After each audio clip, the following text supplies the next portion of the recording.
So yesterday, you said you were preparing to suspend. Today, this morning, the secretary said you were on the verge of suspending. Mm-hmm.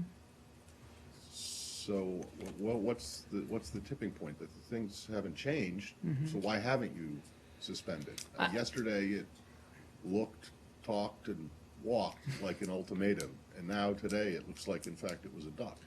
I wouldn't say that at all, Matt. I think that the secretary was just as candid and blunt today with Foreign Minister Lavrov as he was yesterday.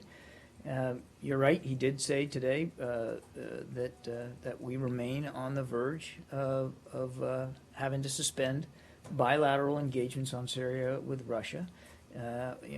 And that's exactly where we are, which is where we were yesterday, and we are still prepared to enact that kind of a suspension. And we're in consultations right now inside our own government, and of course with Foreign Minister Lavrov. But I just don't have any updates It for you. sounds like you backed down from what you had threatened to do.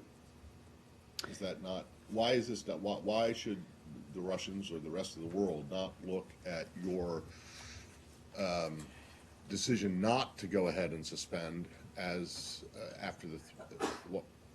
Why should they not see your threat to suspend as a bluff if you have not gone ahead and suspended, given the fact that there's been no change in the situation? Well, I certainly can't get in the heads of Russian leaders and determine how they looked at the strength of the comments that we had yesterday. They still remain valid today, and I can assure you this was no idle threat. It wasn't an idle threat yesterday, and it's not one today.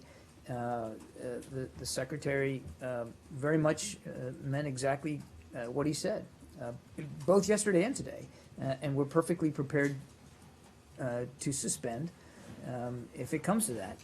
But again, the conversation continued today, and I just don't want to get ahead of any decisions. Last thing, you should say it was no idle threat yesterday, and it's not an idle threat today. So it's an active threat, but one that has not yet been acted on, and one which you cannot give a timetable for when it will be acted on. All I can tell you is we remain very serious about where things are in Aleppo, where things are with respect to the failure of the arrangement thus far that we reached in Geneva, and we're very serious about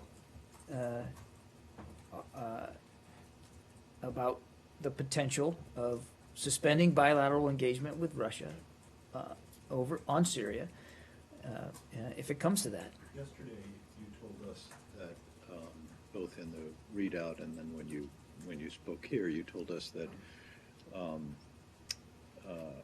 that you would do so unless Russia took immediate steps to halt the violence. And when we asked you to define immediate, if I'm not mistaken, you said now. So 24 hours has gone past. Is it fair to say that you don't need immediate action from them? No, that's not fair to say at all. So, well, if immediate means now, and they didn't do anything yesterday, and as best I can tell, the violence has continued pretty much unabated overnight, why are you giving them more time? It's not about giving them more time. As I said, the conversation continued again today, and the secretary said it himself. That we're on the verge of a suspension, barring some significant steps by Russia, and we are in active, as in just a couple hours ago, active communication with Russia on that very issue.